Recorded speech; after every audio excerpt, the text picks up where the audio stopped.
The growing calls across the nation to defund the police. To end policing as we know it. Off the charts violence in New York City. 11 people shot in just 8 hours on Sunday. This is about the police officers who every single day put on that uniform and they run towards danger when we run away from it.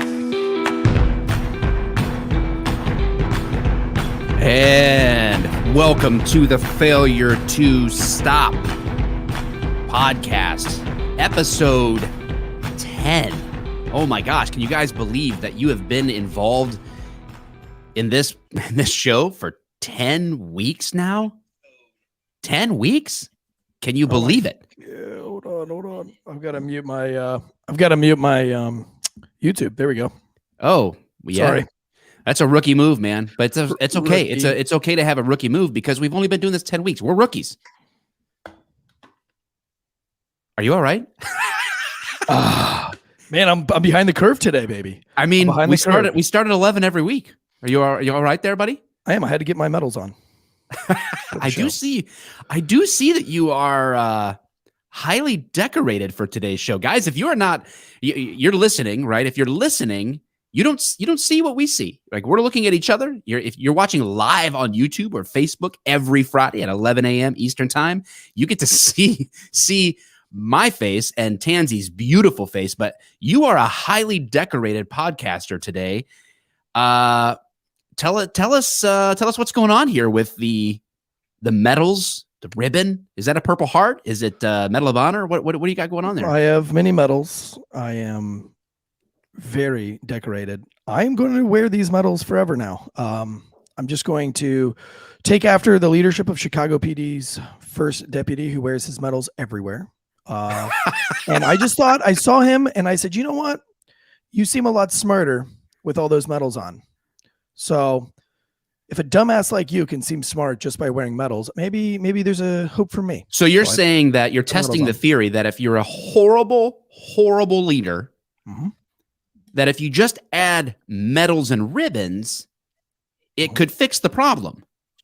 Yes. And it can make your community better and safer. Yes. Oh, well, then in that case. Oh, you have medals? Oh, shoot. Hold on. I got to take my headphones off. He's got medals. Yeah, I got. That's I got a big medal. Like, I can't hear you because my headphones aren't on. But let's start. I'm gonna stack a few of these up. He has big medals, just so that you guys know that I'm for real. Okay, let's just start with 3. Okay, wow, big medals, Mike. Let's start with 3. Now I've got some more. I've got some more. I'll put those on later as I feel like maybe I need to show how good I am. So those are all for community policing awards, by the way. Oh, yeah, I'll explain what they're all for. This one was when I shot a porcupine. This one was I saved a squirrel. That was that one. This one was this is the Repel a Badge Bunny Award. So I was approached on duty and asked for offered particular favors in exchange for not going to jail, and I successfully resisted. Not today, IA, and they gave me this medal when Crackhead Susie was not successful. So was that one with Valor? I saw a Valor V on there. It was, yeah. It's hard to see on the screen, or you guys won't see, but there's a Valor addition to this one. So because at the time there was a terror threat yellow in the country. And so because I resisted the Badge Bunny under the yellow threat of terrorism, then it kind of is equivalent to a combat award, basically. Yes. So yes, I saw that. So guys, decorated. Today is going to be a freaking phenomenal show. So if you are watching, I just want you to just put your hands on the screen and receive the blessing. Receive the blessing of this powerful, ordained, spirit-filled show today. The Failure to Stop podcast. God wants it. He wants it to fill your life and your ear holes. He won't stop it. It can't stop. It won't stop. The name was given by God. So if you're reach out. If you're not watching, you're listening. Touch your iPhones. Touch the radio. Feel the power of the show and the ribbons and the citations and the intelligence flowing through the waves. Mike. So all right. Yes, Mike. I don't know where that came from. I was just moved, Tansey. I'm just moved by our show. That moved me about as much as Joel Osteen does on Sunday mornings. Oh my! My awards are making my neck hurt. They're so heavy. This is gonna get. How does Eric Carter, First Deputy Eric Carter, how does he do it all day? Because it took me about an extra 10 minutes to get dressed this morning, putting all these medals on my shirt. I mean, when you change your focus, because you're focused on the wrong things. You're focused on preparing for your day, like getting your pants on, or brushing your teeth, or getting your hair ready, or whatever. Like you're focused on normal human stuff. But when you shift the focus to the awards, everything else pales in comparison. So you don't have to worry about the rest if you're able to just focus on what's important. Yeah, I thought if I put my medals on, everything would fall into place, and that's not what happened. And that might be the problem with Chicago. Maybe he's spending so much time on the medals that the other things just aren't simply falling into place. Yes, as he wants to. Speaking of things not falling into place, speaking of things not working out, how about that Afghan? I hear Afghanistan is lovely this time of year. The perk is making its comeback. Yeah, fashion is shifting quickly in Afghanistan again, and the Taliban are enforcing their fashion laws once again by taking over, I don't know, everywhere. So we have that going for us in the nation. So lay of the land here, guys, for the show for the day. We're gonna go ahead and talk about Afghanistan. We're gonna talk about it for a couple of reasons. One, because holy hell, everyone's talking about it. So why not us? And why not give our perspective? But we actually think about as former cops, the word policing gets thrown around a lot, right? Policing the world, putting soldiers in this policing capacity, soldiers patrolling, training, trying to train people to actually police their own country. And there's a weird mix of soldiering and policing that happened in Afghanistan over the last 20 years. And Tansey actually served in Afghanistan. So he's got some perspectives that he can shed and talk about that I think will be valuable for you guys as listeners. So we're going to talk about Afghanistan for a little bit. Then we'll talk about and thank our sponsors. And then we're going to dive into the fact that Chicago is pretty much the Afghanistan of the Midwest, Chicagostan, and how the terrible leadership is there and what is going on in Chicago. What's the situation on the ground from a police perspective? What's the solutions? Why the leadership sucks there and what we need to do about it. So that's the lay of the land for the show. So hopefully everybody's ready. Are you ready? Guns up, giddy up. Guns up, giddy up. Wolfpack. Oh, by the way, support the store, failuretostop.com. Cool If you want a shirt like this or the critical police theory or any number of tee designs that we have right now in the store and you want to support the show, rep us while you're out there as the Wolfpack. Hey, failuretostop.com. Go grab it up, sign up, and you get discounts and all that stuff. So maybe we should put some medals on there. Put some Chicago PD medals on there. So we should have a series of. We should allow Wolfpack members to get citations, like most liked comment award, and they can build. They can build their rack. Build their little metal rack. Yeah, that's it. And wear it when they watch the show. Yeah, and you too can be as cool as Senior Deputy Eric Carter. We will get to him. So say his name. What do you want to talk about as far as Afghanistan goes? Do you want to queue up the president's interview and talk about that, or do you want to talk about your experience in Afghanistan first and then kind of work up to the now? We always talk about leadership, right? And how leadership has kind of failed from the top down. And organizations rise and fall on the style of leadership. Right. And I think that leadership has lost its way. Integrity of leadership has lost its way for so long that people are just the leaders of today are just doing what they were taught by the leaders of yesterday. Mm-hmm. And if we look at Afghanistan for the last 20 years, it's filled with piss poor leadership, piss poor intelligence, piss poor mission planning, right? We've seen a lot of things that were done in Afghanistan were leaders that were above the captain pay grade, right? When we're talking about leaders, we're talking about senior leadership, right? And we've said on this show many times these days are more worried about woke language changes and inclusiveness in the military versus stopping people from being slaughtered because they're women. Right. We always talk about that at a certain point, it's about climbing the political ladder and not about the actual mission and the men. It's about climbing your own political ladder.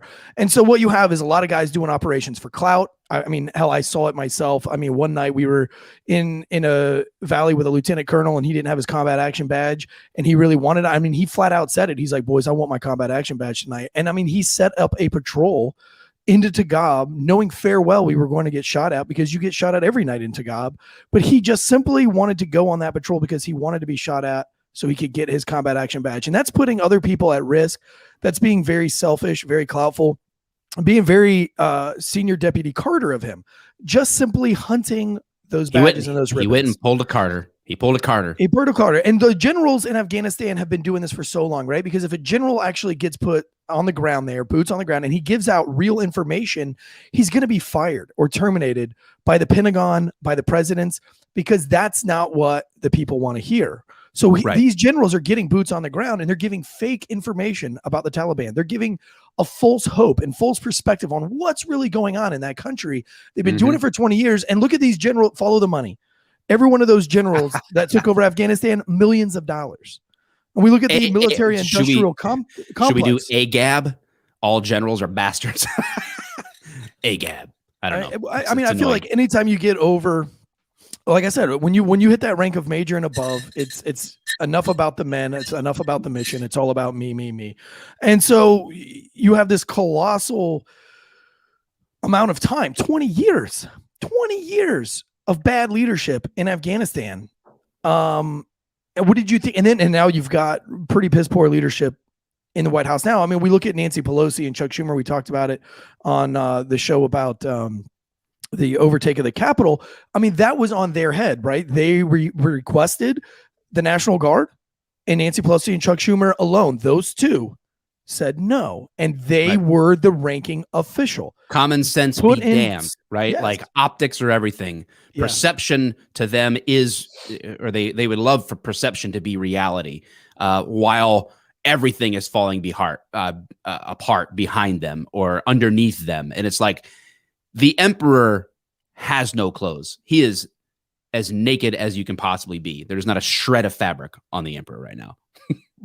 And it's, I mean, we can talk about where it started. It started with a great hunt for the Taliban, and it started off on the right foot. And then everybody saw the money and how rich they could get with Kellogg, Brown and Root, or Keep Bush Rich, whatever you want to call it, Lockheed Martin, and all these guys that, that are profiting a 1,000% return on stocks from this war. I mean, just incredible numbers that these people were making monetarily from this war to keep going for 20 years. And then, we simply stopped hunting the bad guys at some point in this war and just babysat. And so I like to talk about the parallels of the leadership there, because I feel like that is the kind of the leadership that we see on the ground here in the United States. So they're taking what these guys are doing in Afghanistan and they're applying it right here to the United States. Afghanistan, they try to win that war, winning the hearts and minds. We learned really quickly that wasn't ever going to fucking happen.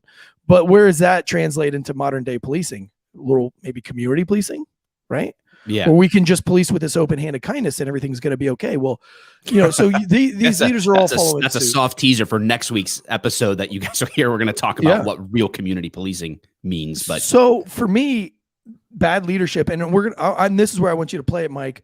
This is what I want you to see. This is bad leadership. I don't care if you voted for him, you didn't vote for him. You know that I'm not all about left and right. I think they're all pieces of shit. Yeah, I think this is what's interesting to me is as I've been like on my social media this week, or even in my personal connection with people and talking about this, we have devolved so far intellectually as a society that for me to say our current leader sucks, everyone automatically assumes that I think our past leader was either perfect or that I automatically discount everything and anything he could ever do just because I'm criticizing him for what is clearly a poor leadership move now. And the buck has to stop somewhere. You have to take ownership of your actions. And this is an example of a leader completely abandoning all responsibility. And when you talk about the buck stops here and they say, well, he's only been the president for 6 months. Joe Biden has been in fucking office for over 20 years. When did he get into office? Like when did he become 1973, January 1973? When was the end of Vietnam? 50 years, right? Wait, 73, 83, 93, 2003, 2013, 2000. He'll be a career politician for almost 50 years in like a year and a half. So he has just as much to do with this as anybody. And he was a vice president. So yeah, people forget that. Like he had 8 years in his office where he's no stranger to Afghanistan, right? Like he had his hand in setting policy, procedures, and plans for 8 years at the highest levels. This guy is a complete train wreck of leadership. I don't care what party he's with. It doesn't matter if it's an R or a D or an L or whatever afterwards, or if it's a freaking symbol, like if Prince became the president. I don't care. It sucks. This leadership sucks. We're going to play this for you. And I want you to not look at it as a president that you voted for, you didn't vote for. And I don't want you to look at it and hate, but I want you to hear the words that he's saying.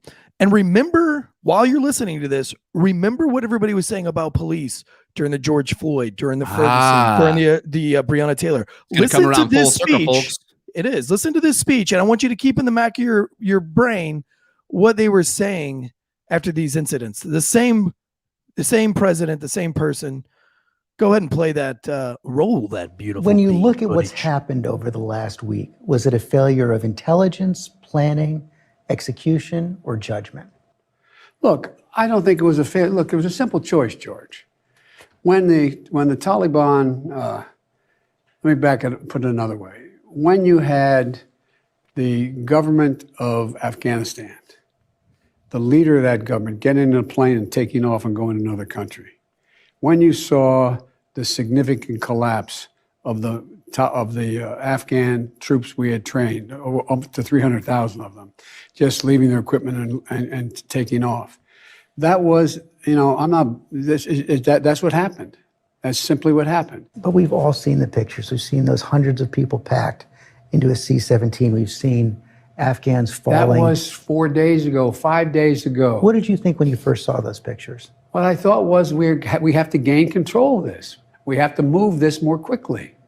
We have to move in a way in which we can take control of that airport. And we did. So you don't think this could have been handled, this actually could have been handled better in any way? No mistakes? No, I don't think it could have been handled in a way that we're going to go back in hindsight and look, but the idea that somehow there's a way to have gotten out without chaos ensuing, I don't know how that happens. I don't know how that happened. So for you, that was always priced into the decision? Yes. All troops are supposed to be out by August 31st.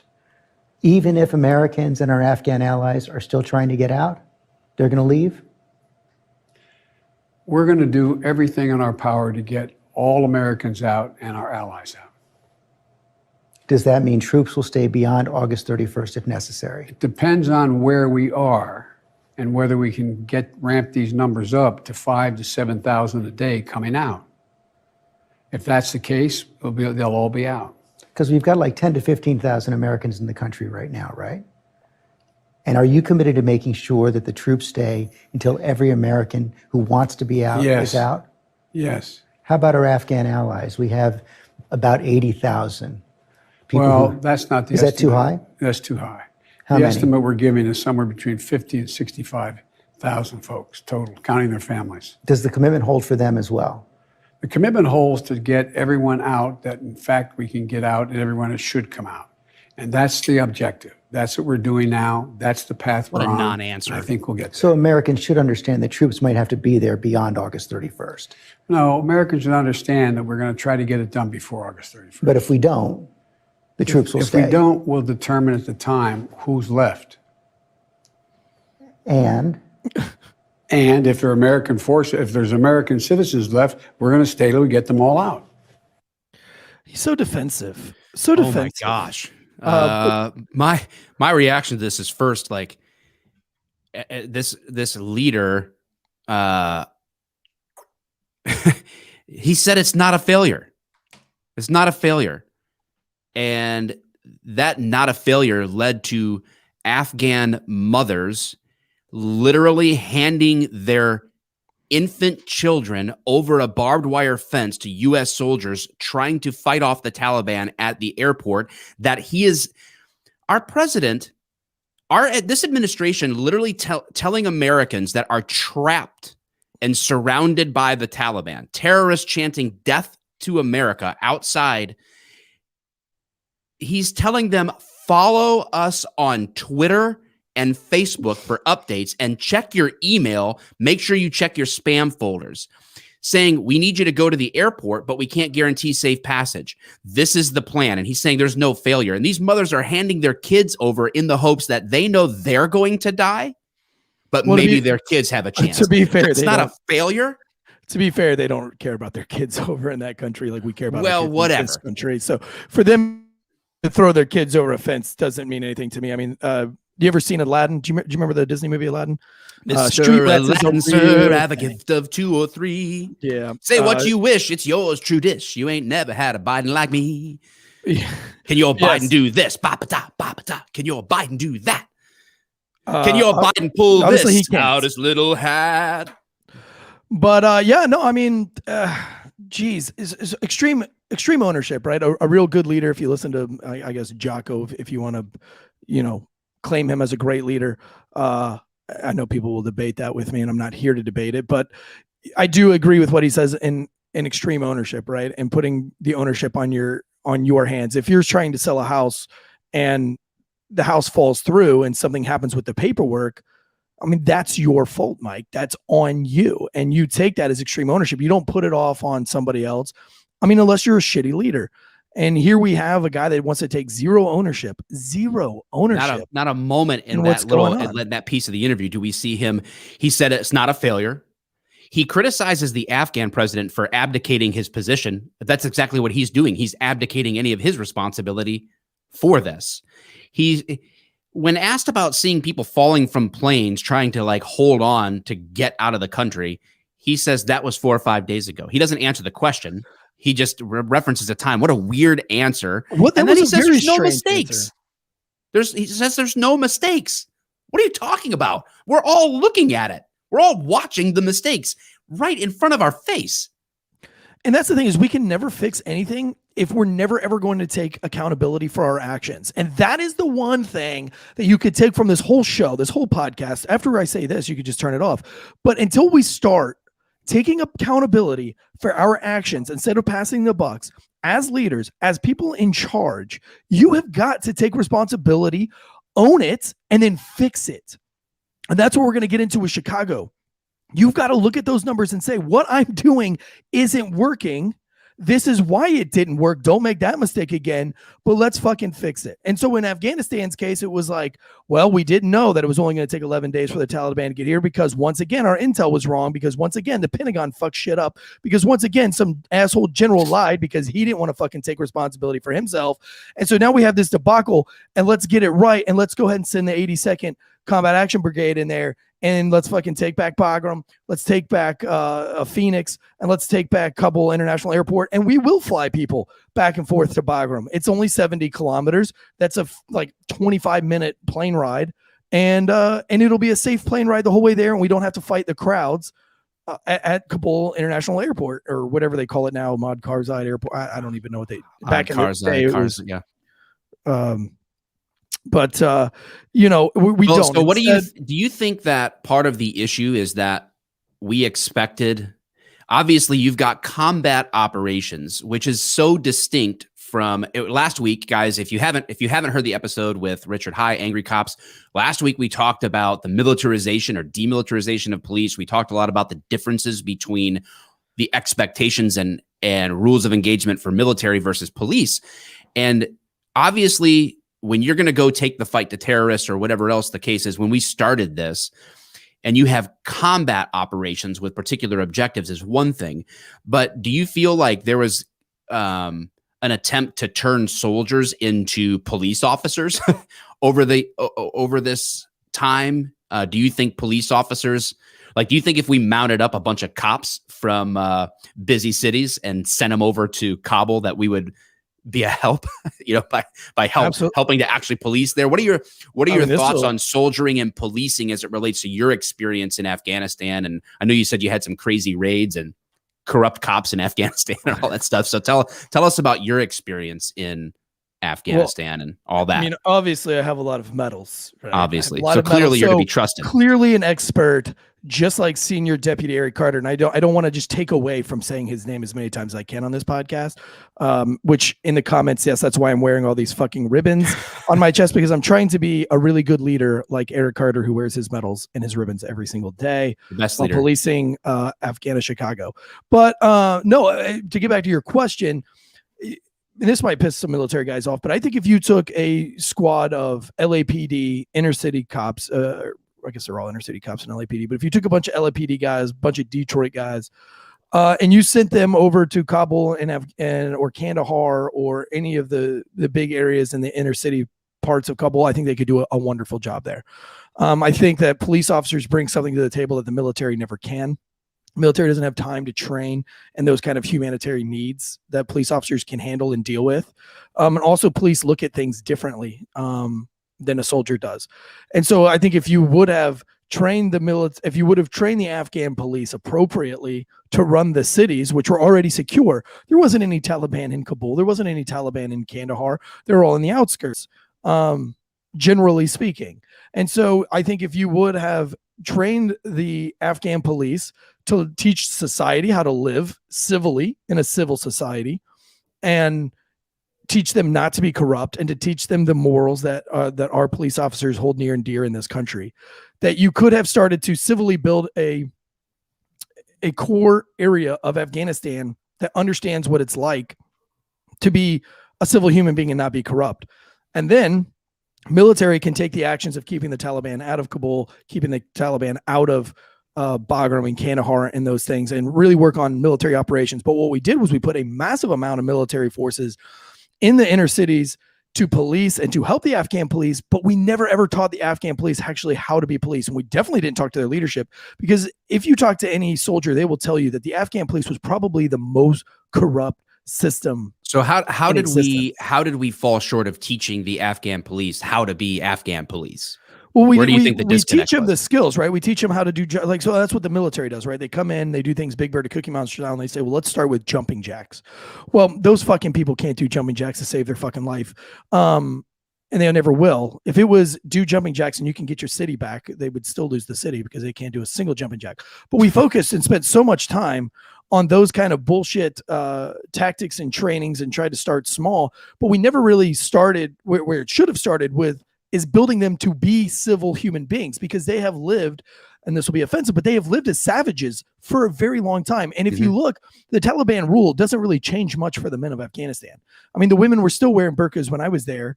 They never took the burqas off, and there wasn't any Taliban in the towns, but they still chose to wear their burqas because it's ingrained. It's been in their system for a very long time to live the way that they do. And when you get outside of the cities, they're very tribal and very savage. And so they fight each other.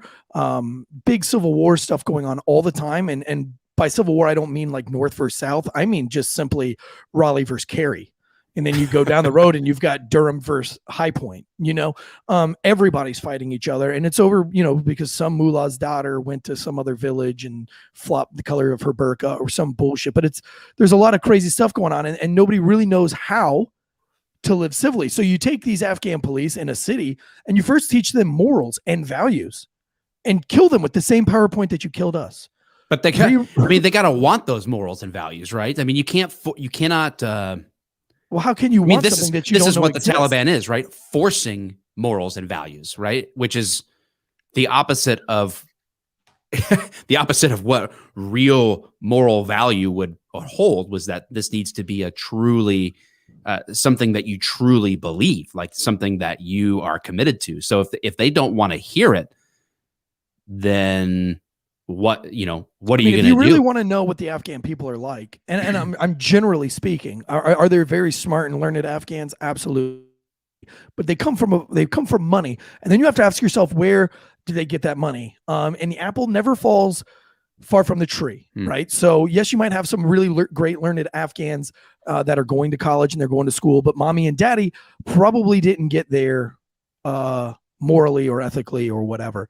But as a whole, if you go to Afghanistan, especially if you go to Kabul, it would be like if you took all the fifth graders in the United States and then dropped them off into a city and let them run the city themselves. And I cannot think of a better description of what those people act like. There are no stop signs, no red lights, no green lights, no side of the road to drive on. It's very impulsive, and they act on, they can flip on a dime. They could be your best friend or your worst enemy in seconds. What they do is they go with whatever's cool. And so when you go to a fifth grade playground and you see a big giant run on the tires where everybody's like playing on the tires, and then one person is like, I'm going to play freeze tag on the fort. And all of a sudden, all the loyalties that were playing on the tires now leave to the fort. And you've got one guy that was like, man, I was cool like 10 minutes ago. Where's everybody going? And they're like, fuck you, dude. Have fun with your tires. We're going over here with Johnny. And now we're loyal to him. And that's exactly how Afghanistan works. And Johnny's fort is cool. Yeah. But when you see them throwing, you can't come in. You can't come in the fort, tire boy. Yeah. Fuck you. Find your own fort. Swing on your tire, loser. What a great analogy, though. It makes it make sense, actually. And so when you see these, and here, I'm going to piss a bunch of people off, so stay tuned here. When we saw those planes leaving the runway and we're all like, oh my God, they're just trying to get out of the country. I would argue with you that some of them were, but most of them, and we can see them running by the cameras like this, Smiling and then laughing. Camera, Yeah, what was that camera moves really fast. And why is that? Because what they're not telling you is that there's a big group that's saying Johnny's in charge now, and Michael's leaving the tires. There he goes on the airplane. And because they're fifth graders and they're dumb, they ran and jumped on the fucking wheel wells of the thing, not to get out of the country, but because it was cool to do and there was nobody there to stop them. And they did not understand the consequences because they've never been on a plane and they have been spoon-fed by the government. They thought that plane was going to stop. They thought in their brains, no way this plane is going to leave. They didn't think for 1 second they were leaving the country. I'm leaving on a jet plane.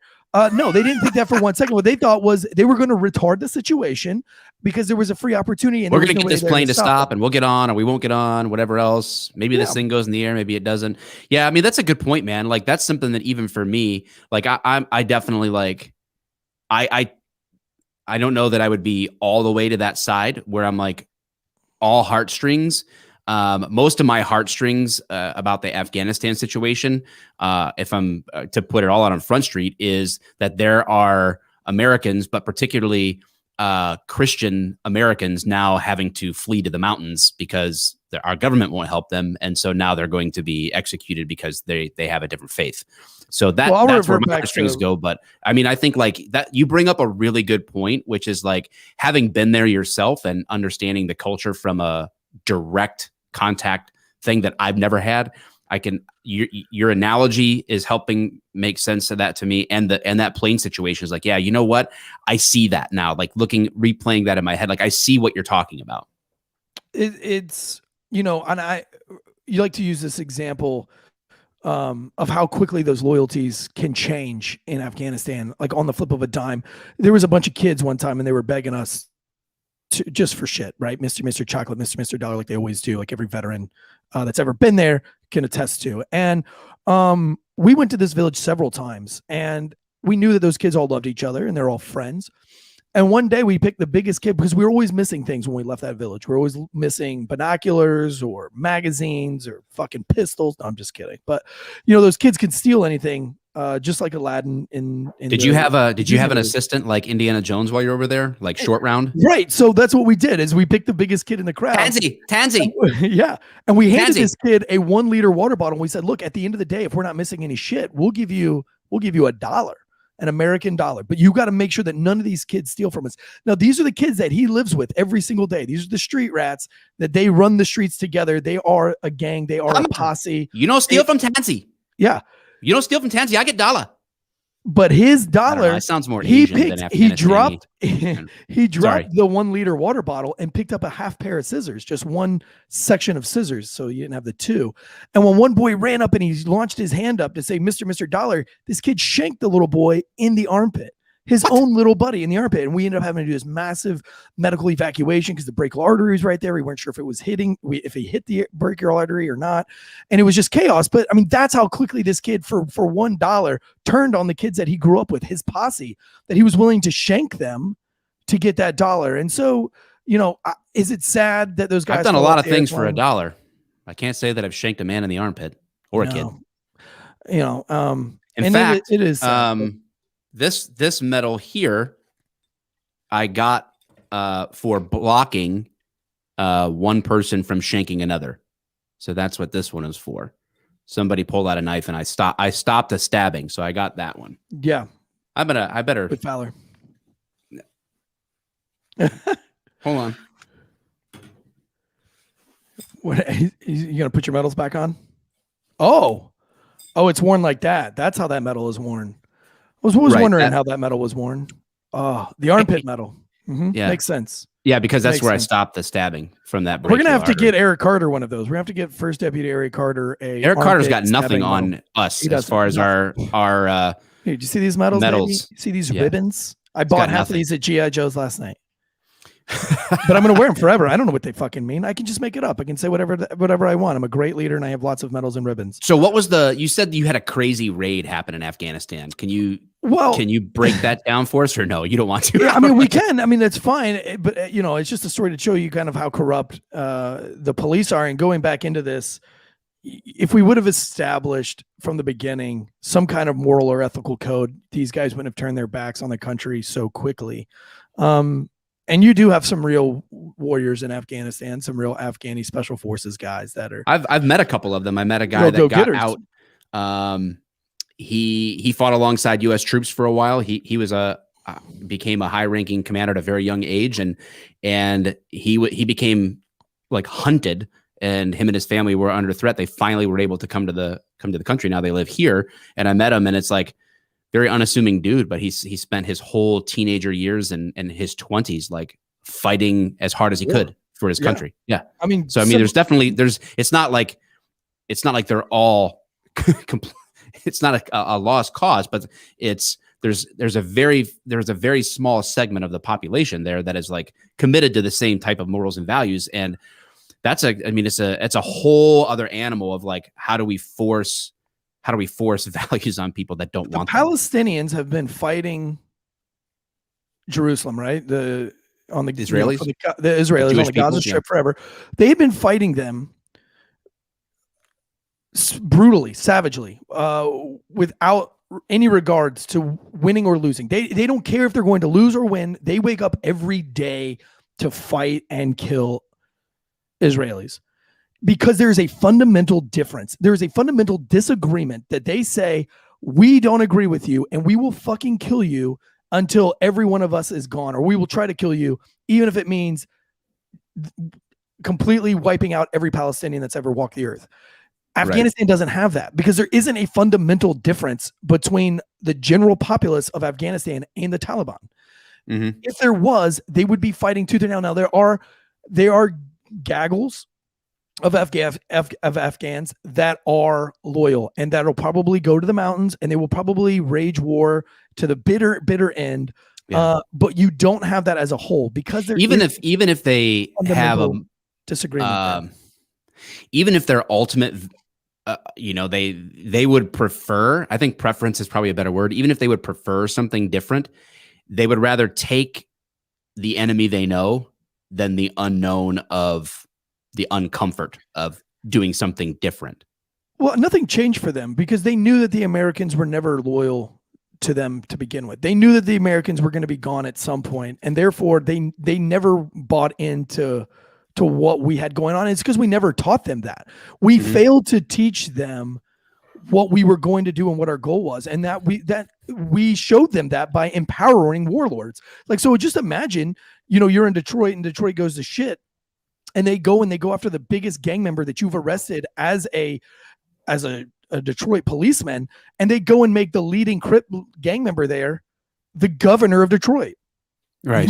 Your loyalties are going to quickly disappear, because you're like, this is a fucking joke, because that guy's a joke. Why does he get to be in charge? He's a piece of shit. He's always been a piece of shit. His whole family's been a piece of shit to everybody here, and now you're going to let him be in charge? So there's these political games that the ones that have half a brain. And again, I don't say that to be completely mean. I just mean that they have zero education over there. Zero. No reading, no writing. A majority of them don't believe that an ocean exists. I had that debate with an interpreter that he truly does not believe that there is an ocean, that he thinks that is propaganda. Well, many of the people over there don't know anything about like 9/11. they don't have Holocaust. They don't have any access to this knowledge of what's going on in the world. But so the failed leadership in Afghanistan is not much different than failed leadership here in the United States, is it? No, it carries over, right? Because we're going to do what we see had been done there. Yeah. So yeah, as we change gears to talk about the main topic of the day, stolen valor. We have some sponsors of the show that we have to thank, and we want to thank. Oh, yes, baby. Of course, we always want to first and foremost thank our beloved Ghost Bed. We love them. They've been with us since day one.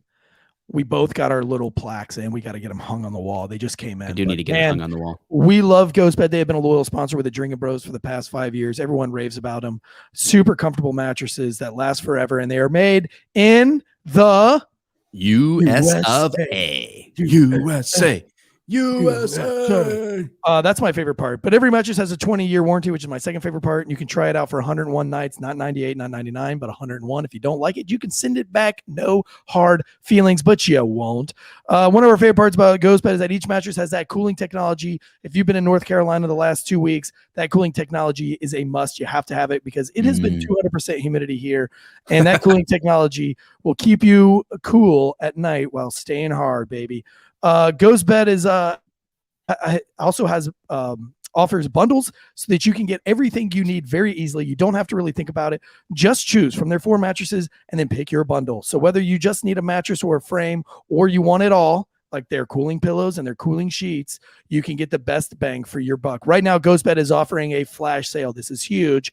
40% off GhostBed bundles where you get the mattress and the adjustable base, or 30% off of everything if you use that code Drinking Bros. So go to ghostbed.com/Drinking Bros. $35 a month if you have mediocre at best credit. I believe 0% down. I believe I'm being told that there is someone in this listening audience, yes, Mike, who is in need. Yes, you need Mike. a bed, brother or sister.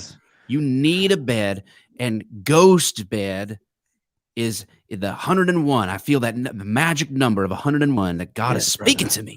And you need the bed. You need it now. And you need it at a discount with Drinking Bros.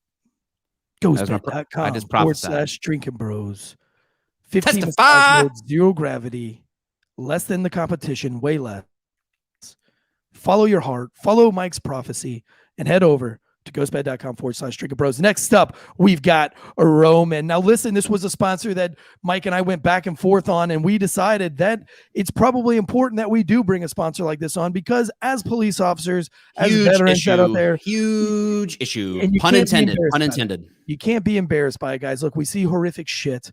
We do horrific shit, and sometimes this stuff sticks in our brains, and there's got to be a way to cope with it. There is a proven connection between multiple adrenaline dumps and destroying our hormones.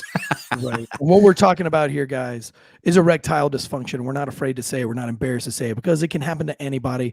It can happen to a lot of bodies. People just don't want to talk about it. And we're here to say, if you've got the problem, we found a way for you to deal with it. And that's going to GetRoman.com. And you can use /Wolfpack, and you will be able to talk to a licensed healthcare professional discreetly and privately. With Roman, you can get a free online evaluation and ongoing care for erectile dysfunction, all from the comfort and the privacy of your home. Roman, yeah, not like this isn't like boner pills. No, we're not. This talking isn't about, like you're not inside 7-Eleven. You're not swinging through the 7-Eleven in Kabul and picking up a packet that I don't know what it promises. Boner buzz. Yeah, boner buzz. No, this is nothing like this is medical professional.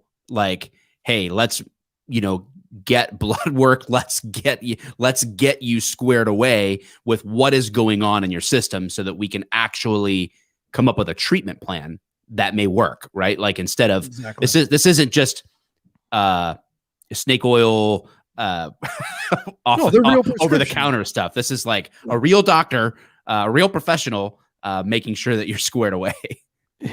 Jacob, you did join at a weird time. But maybe this is God speaking to you. But with Roman ready, you get the confidence that you know you can rise to the occasion, no pun intended there, in the moment. We're looking at a Summer of Love 2021 version, and Roman wants to make sure that you can participate in your way, whether that be as a single person or a couple who would still rather stay in with each other. Talk to a U.S. licensed healthcare professional. We'll work with you to find the best treatment plan. If medication is appropriate, it ships to you free with 2-day shipping, and it is discreet. The whole process is very straightforward, convenient, and discreet. Getting started is simple. Just go to GetRoman.com/Wolfpack and complete an online visit. Again, you got to use that code Wolfpack. Because that gets you in from our podcast, and and you can complete your online visit there. Take care of your erectile dysfunction without leaving your home. Complete an online visit today. Connect with a U.S. licensed healthcare professional and take care of it. You guys, that's not a stress that you need. Stress of the job is enough. Going home and not being able to rise to the occasion is not what you need. So I love the Wolfpack, man. While you're doing this, go ahead, finish the read. I gotta to GetRoman.com/Wolfpack today. If you are not And if you're not prescribed, to get 50% off your first month of ED treatment, go to getroman.com/wolfpack today. And if you are prescribed, you will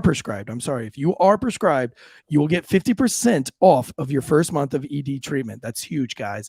You got to use that promo code Wolfpack. Make sure you're ready to have confidence and control this summer with Roman Ready. Someone said it's bona fide, but I was like boner fide. It's a boner fide offer. I like that. Bonerific. Bonerific. Time to bone up. I don't know. Whatever. Anyway, it was really important. Honestly, guys, it was really important to me when we started this podcast and we talked to like potential advertisers or whatever. Like I was like, we're not going to do like I don't want to be connected to a company that is just doing something over the counter. This sort of like whatever, order this bottle that's just some random like root, like an Afghani root, voodoo, some magic weed only found in the outskirts of Kabul. That that urban jungle voodoo. Yeah, I didn't want nonsense like that, so we vetted Get Roman, and pleased to announce that they're legit. So, and this was a cool thing when I did the onboarding with Get Roman and I got to talk to their guys. They don't pay the doctors per prescription. They pay them per person that's been treated, no matter how they've been treated. So it's not just write prescriptions and we'll pay you. It's all you have to do is treat them and then you get paid. So that was important to us as well. Giddy up. All right. Changing gears into the main topic, I guess. And not really, because you're going to need Get Roman. If you have to look at Mayor Lightfoot every day, you're going to definitely need getroman.com/Wolfpack. All right. We have an article. Both you and I have talked to. Let's talk about Chicago-stan, Afghanicago, whatever you want to call it. And real quick, I think a way to transition this part of the show into the conversation is something that we were talking about off camera. Is looking back at like the Biden interview just now, as we think about how the current administration or a lot of the political ideology out there right now that is seemingly loud and becoming more and more predominant of this like woke ideology, they don't want to accept responsibility for their mistakes. The president said in hindsight, we'll look at this in hindsight, but we couldn't have done it. We can't do anything any better. So you have to just accept it. You just have to accept that we have no responsibility in this and we made our decision and that is what it is. And you have to accept it because we did it already. So now you just got to take it. And that same administration, that same sort of like loose group of similar ideologues will castigate anyone in the police world that makes a mistake or has a perceived mistake, and they will jump all over it and demand justice, right? Demand justice right now. We need change. We need to change everything about policing because of this situation, but yet don't want to take that same responsibility when it comes to their decisions. And that happens at a grand scale, like we see with Afghanistan, leadership wise, and it happens on local scales, like in Chicago or in any other number of places being overrun by stupidity. So that's the kind of like, I think, the lay of the land when it comes to the Chicago conversation. And what brought this up, why we're so hard up on this and what even brought attention to this was it's a perfect example of piss poor leadership. But, we're going to be talking about Eric Carter a lot, which is the second, he's the second in command. Let's show Eric Carter real quick. Show Eric Carter real quick. Look at this guy. One, he's not wearing a fucking vest, but look at that rack of ribbons, guys. Look at, oh my gosh. I can't ribbons, baby. Clown. Look at this clown. This is, oh God, look at those ribbons though. What a fucking hero, dude. What a hero. Oh man. He's only got one pen in his pocket. Where's the other fucking pen? You got What all a those hero. ribbons, but you don't have 2 pins. One is No, none, man. 2 is 1, baby. His One notebook none, is filled 2 with one. the notebook inside his pocket is filled with so many awesome things he's done. I mean, I would love to get my hands and just read the exploits of first. What is his title? Because they call superintendent.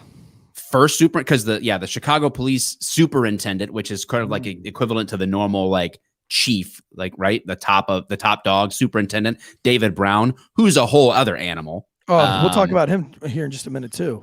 Killing me. Okay, but well, this yeah, clown Eric Carter, where he became famous was, the ritual preceding Officer Ella French, rest in peace, Ella. She was murdered on a traffic stop a couple weeks ago. Also, there was a massive outpouring of support. Every once in so like when these officers die in the line of duty, it's not they're unfortunately not all of them get the same media attention.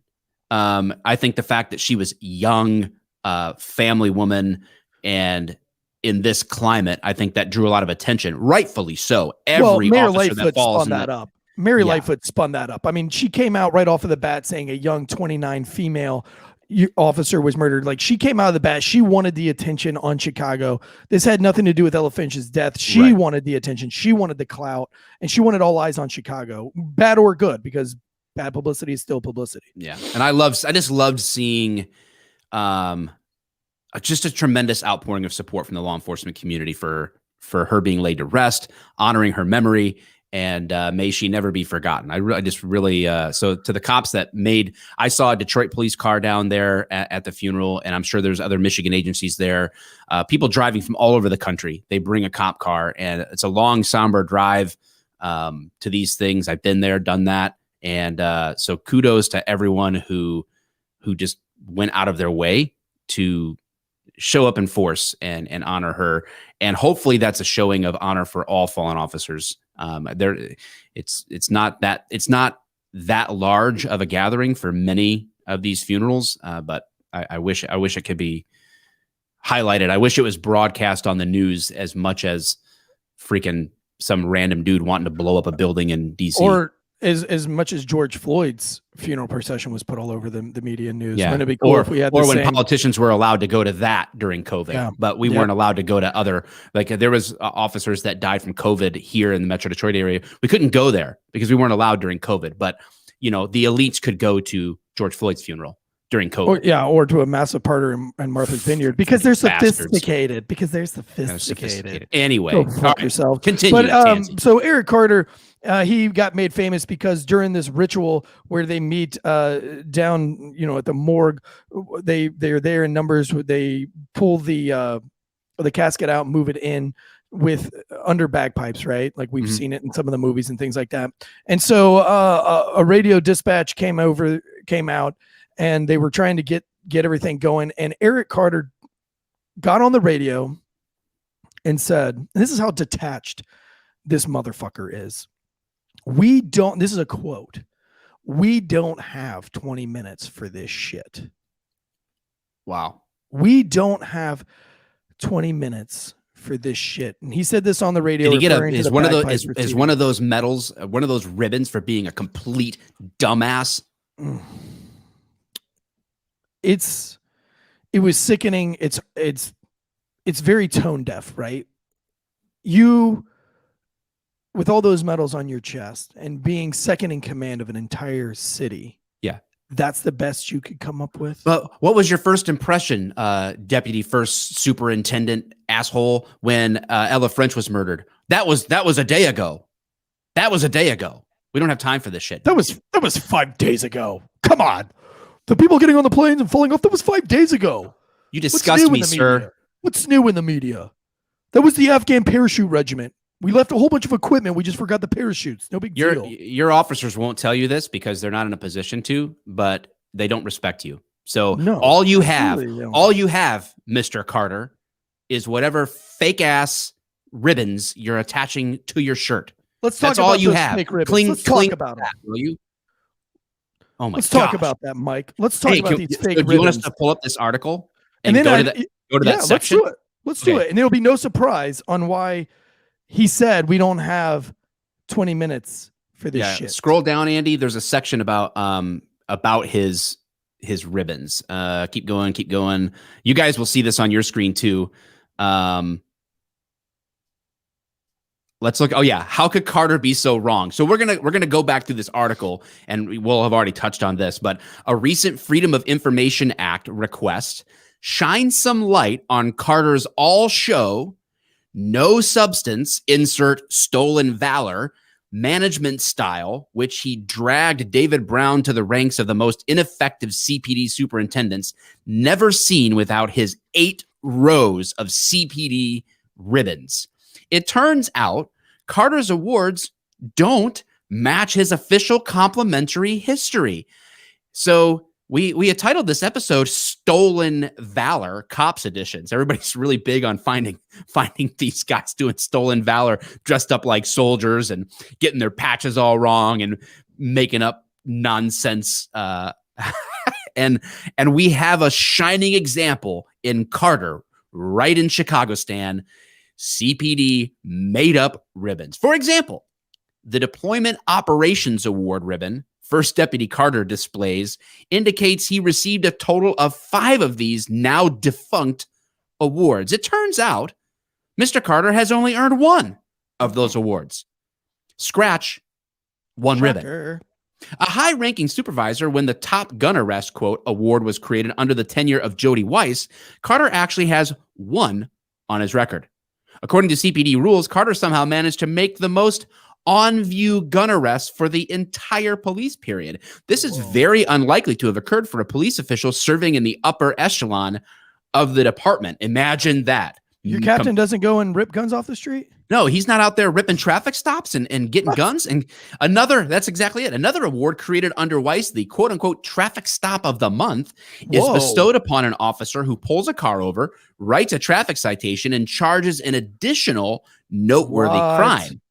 Neither of these awards would be appropriate for a high-ranking supervisor, as the idea is to encourage hard-working beat officers, and it would be very unusual for a supervisor to even write a traffic citation themselves. This should help explain why no Traffic Stop of the Month award shows up on Carter's record, but it doesn't explain why he wears the ribbon. Oh my gosh. The William Powers Leadership Award does show up on Carter's record, but in light of his actions as first deputy superintendent and apparent problems with honesty in his complimentary history, one should inquire over whether Carter actually earned it.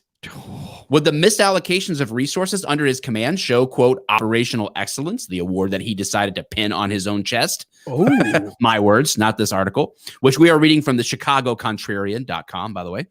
Would the misallocation of resources under his command show operational excellence? Would consistently canceling days off in an arbitrary manner, then retracting the cancellation after thousands of officers have already made arrangements for childcare count toward, quote, promoting personal development?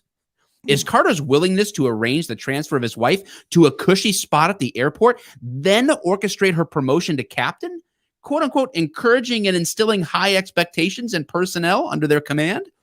Those criteria are required of an awardee.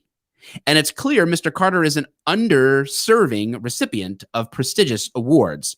The stars adorning his green, quote, life-saving award and yellow, quote, police officer of the month award indicate Carter received 2 of each in his career. According to the CPD records, the first deputy only earned 1. The fact Carter continues to falsify his career record by parading around with unearned medals on his uniform suggests a great deal about the first deputy. First, it indicates Mr. Carter is a man of great personal vanity. Second, it implies Carter is professionally gratified by titles and decorations for the purpose of conferring upon himself prestige and respectability. While the first deputy may consider wearing unearned medals a harmless inflation of his record, this is a terrible insult to officers who have performed acts of valor and are truly deserving of the honors. For Carter to display awards he has not earned only renders such decorations meaningless. By doing so, Carter is being honored for disgraceful behavior. So that's what he should get a medal in. Who wrote this article? Andy, can you scroll up to the top? I want to make sure. By Michael J. Bernard at the ChicagoContrarian.com. We're going to keep going through this article and talk more about this, but that is why we are talking about stolen valor, because Carter decided to just make shit up on his chest and brag about things he never did.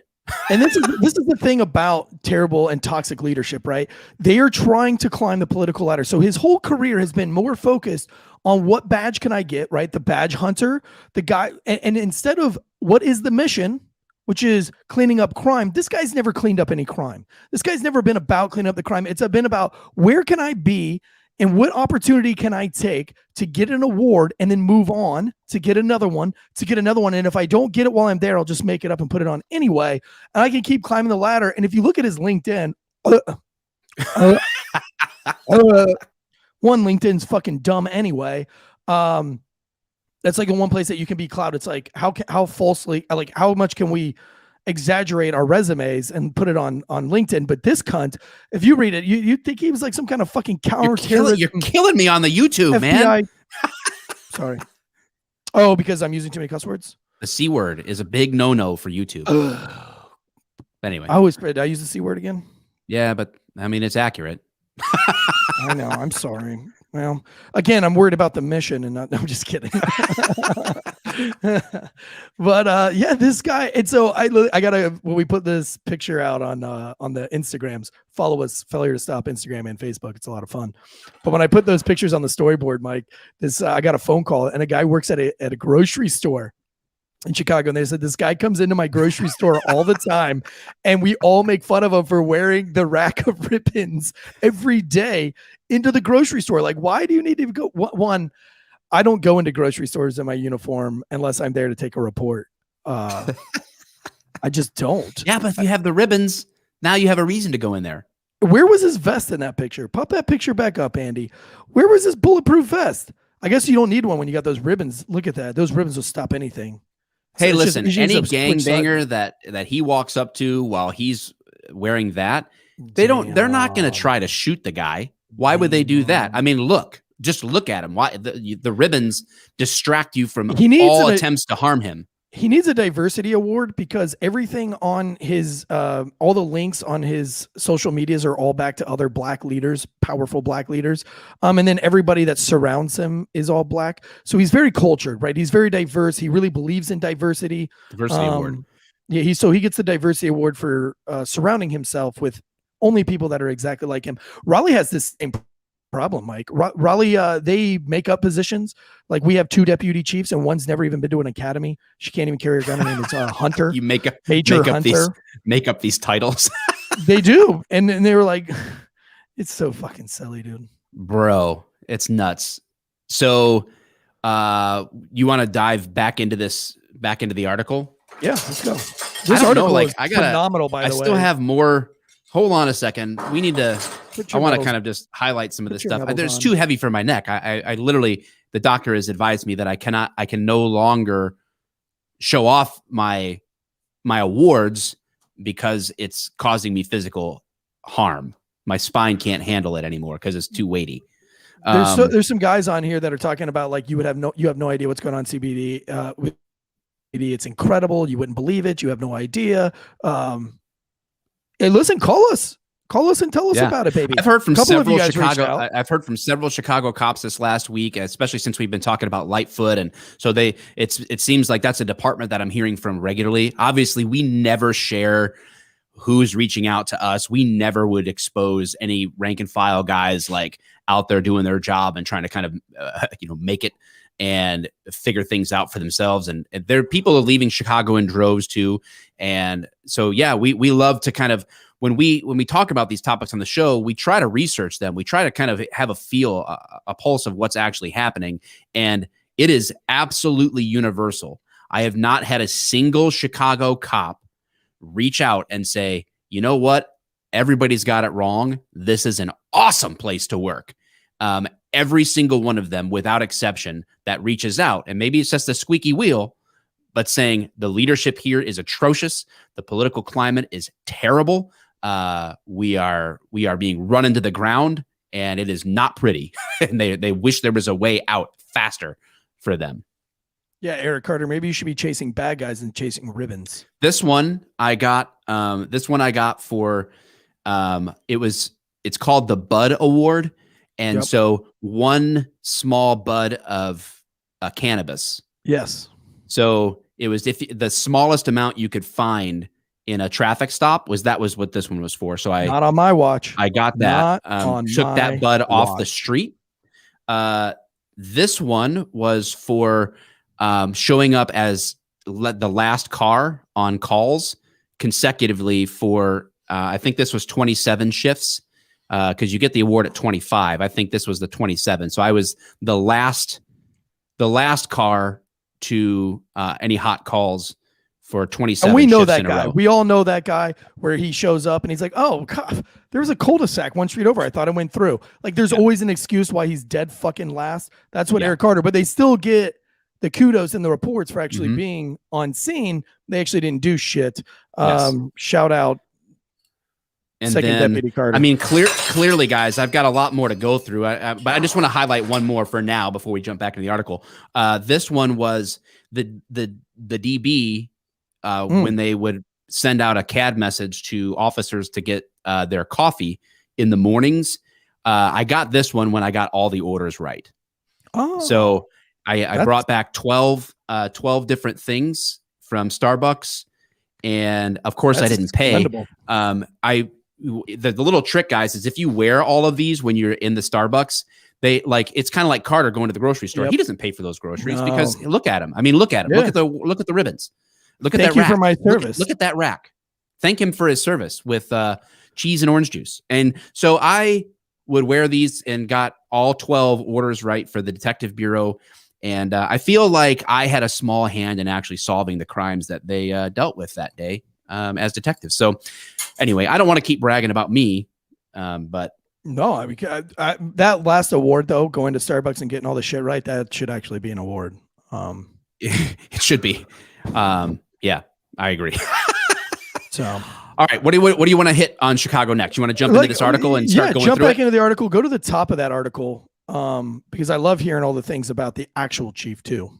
Yes, David Brown. So if you guys don't understand the lay of the land here, because I mean, obviously you guys as listeners may not know this. David Brown was the former chief of police in Dallas as well. And he was there when the Dallas, the Black Lives Matter big protest thing happened. And they had that domestic incident there where 5 officers were killed in the line of duty. And then what's crazy is we talked last week about the robot situation in Dallas. He made the call to allow the C4 explosives to be sent in by the robot to kill the bad guy in that case. So I have mixed feelings about David Brown. I don't necessarily feel that he totally mishandled that whole situation.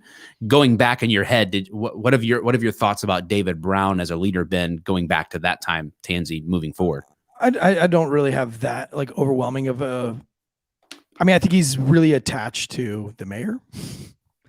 I feel like if Lightfoot trusts you to appoint you to the position of superintendent, like Lightfoot isn't going to call you or I and be like, "It's time, boys. I need you to lead the city, the police department." She's not calling us. No. I feel like if somebody like that, if a leader like Lightfoot appoints you to a position of power and authority, and influence, I feel like that's a bad sign. So David Brown, for whatever, and it's not like it's not that someone in their career would be completely discounted of any good thing that they've ever done, but there is certainly a general tone to their character. I like his stance, and just to be fair with him, and also to be fair with Eric Carter, he's been a police officer since 1992. So I'm not saying that Eric Carter didn't have plenty of time to order a bunch of fucking medals, but you're a real fucking douchebag if you wear any of your medals at any given time. I mean, when I was in the military, I put the mandatory minimum on my Class A uniform, the ones that had to go on, like if you had them, you had to have them on your uniform. I put the mandatory minimum, so I didn't have to worry about like measuring things out because I just simply didn't care because nobody else cares. Like nobody knows what those medals are. And it's not like anybody looks at you, Mr. Carter, and says, damn, that's a decorated dude. No, they're all looking at you going, what a douchebag. It's like those guys that squat their trucks. Like nobody looks at them and is like, dude, yes, yeah, those cool. That rack of ribbons is the police equivalent to a lifted truck. It's like squatting your truck in the front and not the back. Compensating like, nobody looks much. at that and goes, Man, that's cool. That's cool as hell. He lifted the front of his truck and not the back. That's cool as hell. Nobody says that. Nobody looks at your medals and they're like, damn, man, that's cool as hell. He's decorated. You look like an ROTC cadet, dude. Knock it off. And who is he impressing with it? Who even knows what those mean? None. You know what I'm saying? Like it's Nothing. just for show. It's his There's no overblown other ego. purpose behind it. Just for show.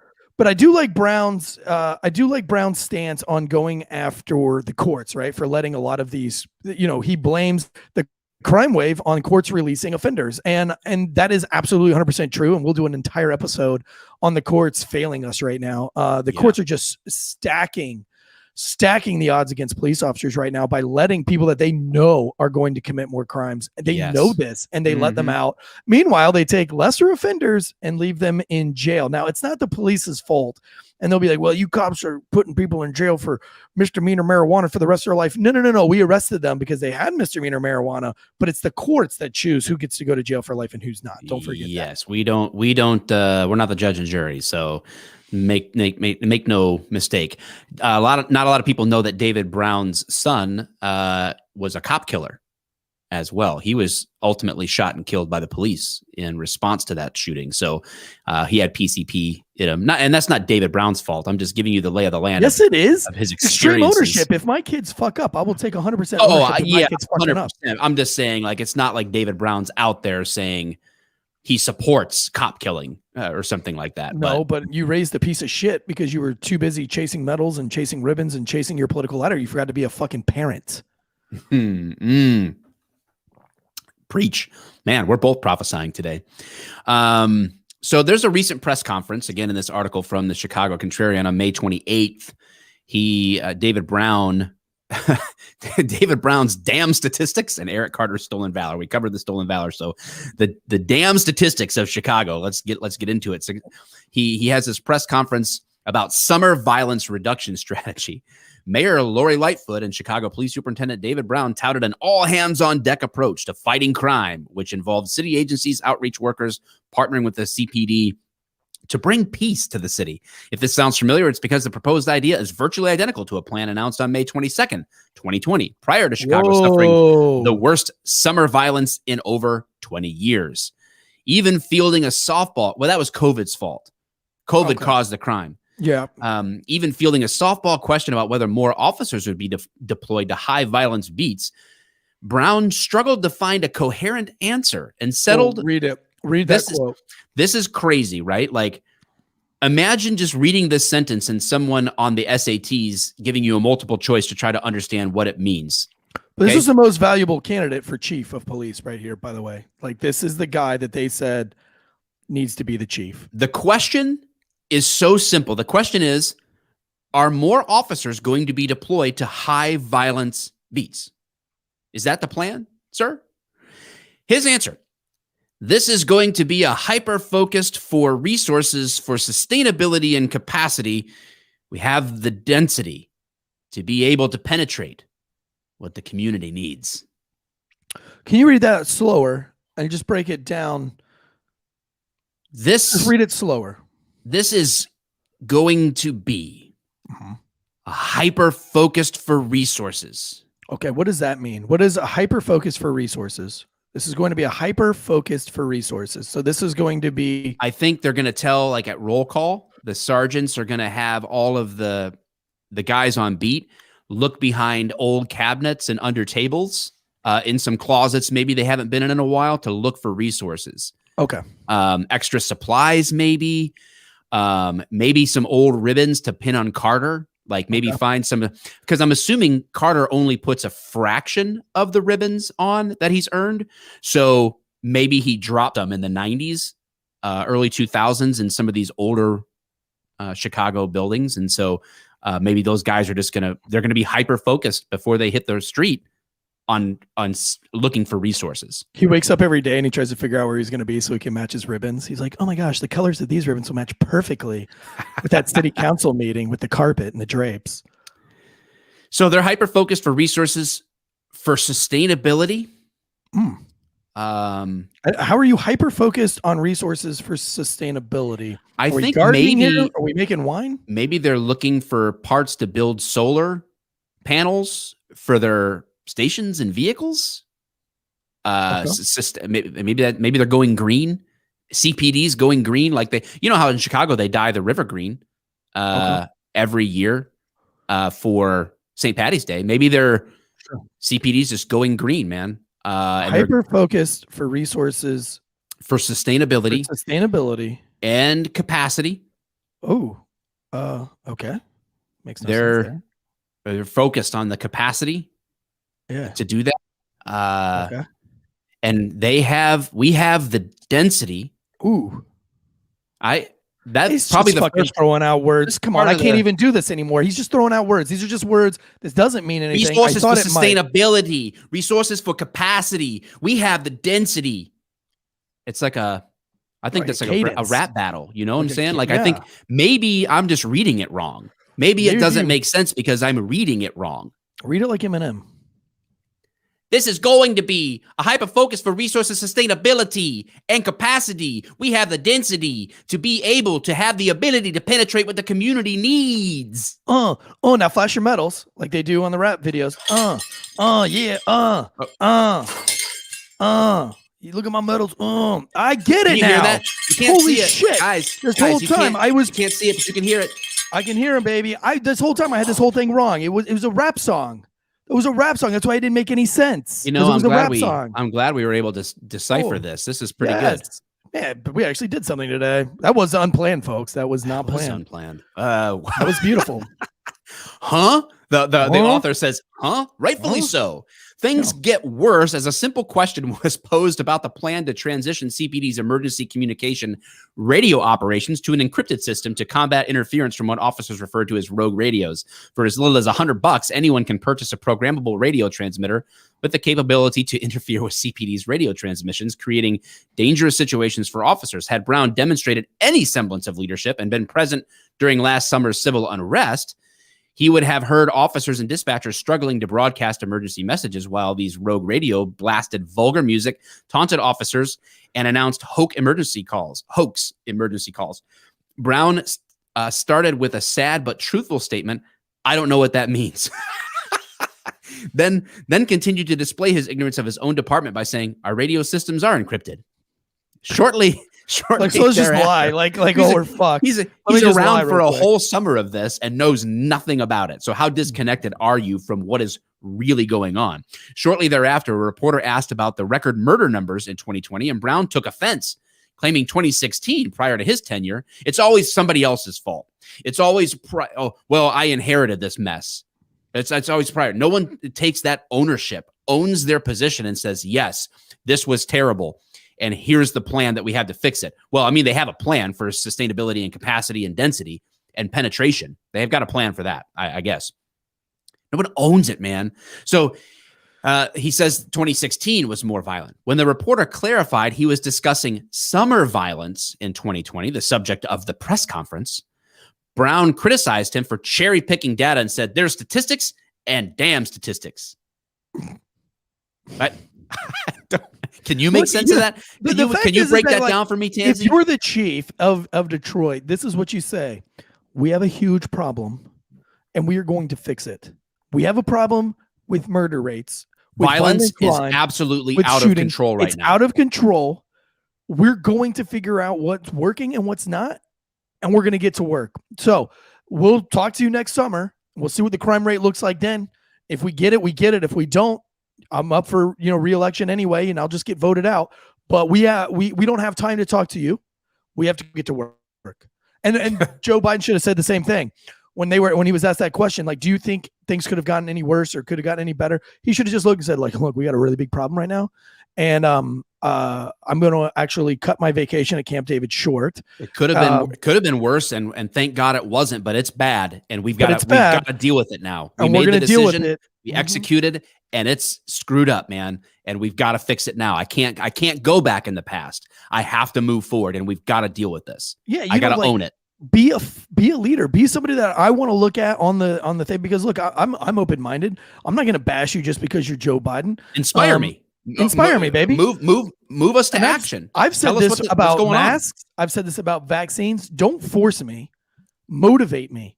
Inspire me. When you start talking about maybe not going to McDonald's so much, because obesity and diabetes and all these other like things that can happen cause you to die a lot faster from COVID. When or common maybe sense smoking. people, Like, yeah, how when about common you sense put people the- look at this. How about we how cut about you back on address the that? tobacco? How about we cut back on the tobacco right now? We're in the middle of a pandemic, and because this COVID disease starts in your lungs, maybe we take a break from the tobacco products. Like maybe we're gonna start doing some yoga at home. We're gonna put on TV on the PBSs instead of putting on these stupid news conferences where we're just gonna tell you about how many people are dying around you. We're gonna put on 20 minutes of yoga. Feel free to join in, because if you get some exercise and you stretch out, you might be able to fight COVID a little bit better. Oh, make sure you take 30 minutes to go walk out in the sunshine and get your vitamin D and take your mask off, get away from some humans, get on a trail. Like when you start inspiring me and showing me that you actually give a shit, then I'll start doing it instead of playing these games with me and a big giant facade. But that's my take on that. Let's dive back in here then. Sorry. Days later, there's statistics and damn statistics. I don't know which one he's following. I don't know which one he prefers. Well, we can throw out statistics we can throw out bullshit statistics when it comes to police and systemic racism, but let's not use those same strategies on falsifying statistics on my city. Exactly. Well, it's not the goose and the gander are very confused here. Days later, when a post-Memorial Day press conference was held, Brown celebrated the relatively average shooting numbers of the holiday weekend in a televised event that felt more like a celebratory award show. The superintendent was asked what contributed most to the successful, quote-unquote, crime strategy, which saw 4 homicides and 30 shootings. Whoa. Ignoring the mild weather, including a rainy 40-degree Friday night, and the fact that every police officer was ordered to work their day off and extend their tour to 12 hours, Brown cited street outreach and civilian, quote, violence interrupters. Good to know. Several days after, at a Monday, June 7th press conference, while facing questions after a warmer, more violent weekend saw police districts struggling to answer calls, Brown first claimed that having officers across the city employing for more manpower was, quote, a normal Saturday night anywhere in the country. It's normal for cops to the entire police department in a major city to be forced over. That's a normal Saturday around the country, according to David Brown, the most in touch person in the universe. Oh, look, my gosh. There are 335 people watching currently right now. 1, smash that like button. But 2, head over to Chicago PD on their social media and their Instagram. And let's put I don't know, blow them up with something. Let's try to get him to shut down comments on something. Yeah, like Joe Biden did. He was like, he got so many bad comments that they just stopped getting comments. What can we send in the comments right now? What can we send over on Chicago PD's Instagrammies or their Facebook? We could say Chicago PD's leadership is as useless as Carter's medals, is as useless as Carter's awards. Ooh, something like that. Yes, I like that. Anybody else got anything in here? Anybody else? My computer's like going super slow. Come up with any ideas. All right, drop them in there. Hop back onto that fake metals matter. FMM.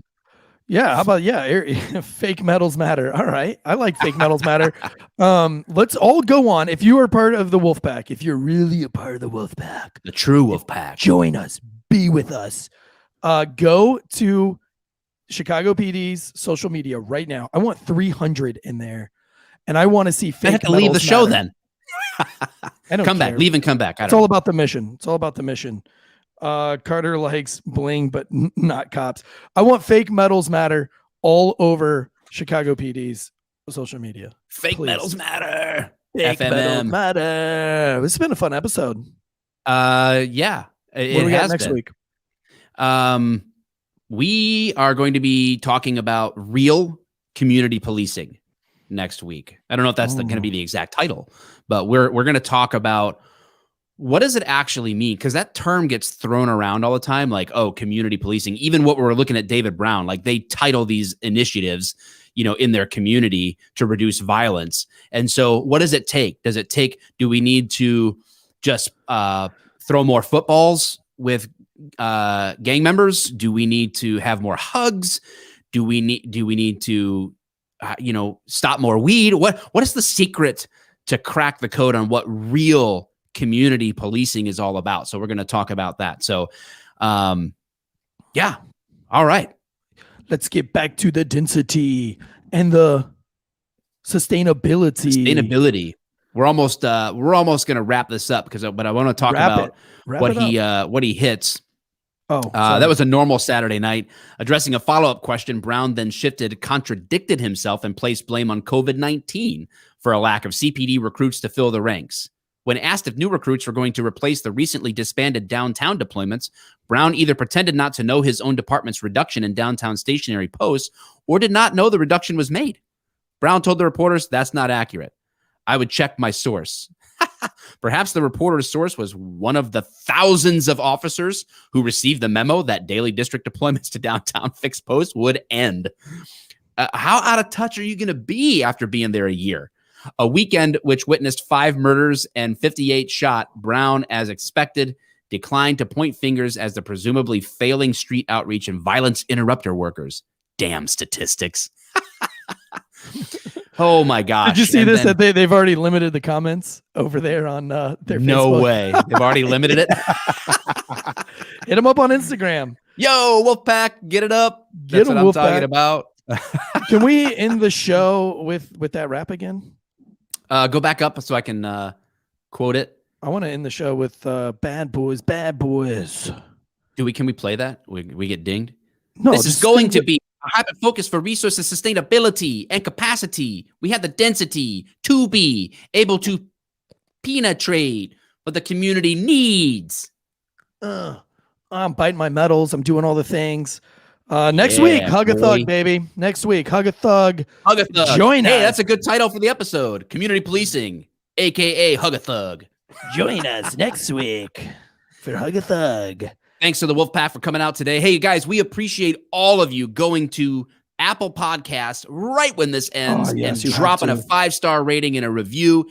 That is the king that drives us in the ratings and keeps the show getting exposed to more and more listeners. Hopefully you guys kick back. I love getting the feedback from you guys that your whole shift is listening to this. Like, you're all listening in your cars, you're laughing, you're engaged, and whether you agree or disagree with all of our takes, that's part of the spirit of this. Hey, we're just giving our take on this. We're not, perfect, and we're just here to we do want to support and be a voice of support and encouragement for all of the guys and gals out there running in the squad cars, running and gunning, guns up, giddy up. And hey, David, yes, next week is National Hug a Thug Day, David Autry. So what we need is everybody, if you guys got pictures of you hugging a thug or like hanging out with some thugs, send them our way. We'll put them all up on our social media on Hug a Thug Day, which will be next Thursday. We'll do Hug a Thug Day next Thursday on Facebook. Send us your message, DM us pictures of you and thugs, and we'll get them all up. We can blur your faces out. Just when you hit the DM, just say blur my face and my badge out, and we'll do it for you. We don't want to get anybody in trouble, but fake medals matter. Yes, they've closed down the Instagram. They've closed down the Facebook. So just DM them. Fucking DM them, boys. DM them, boys and girls. Wolfpack unite. Don't do that. Don't do that. That's twice in a row. It's 2 weeks. And what did you wanted to go out with the Cops theme song today? No, I like the rap. Oh, well, I did the rap, but I know. Well, you need to come to Detroit and do a whole rap. We need to make a whole David Brown and Carter rap. Like, come on up. Let's make it. We'll film it. Oh, God. It'll be awesome. Eric Carter, you make me soft. Eric Carter and Lightfoot. What a couple made in liberal paradise. Chicago Stan.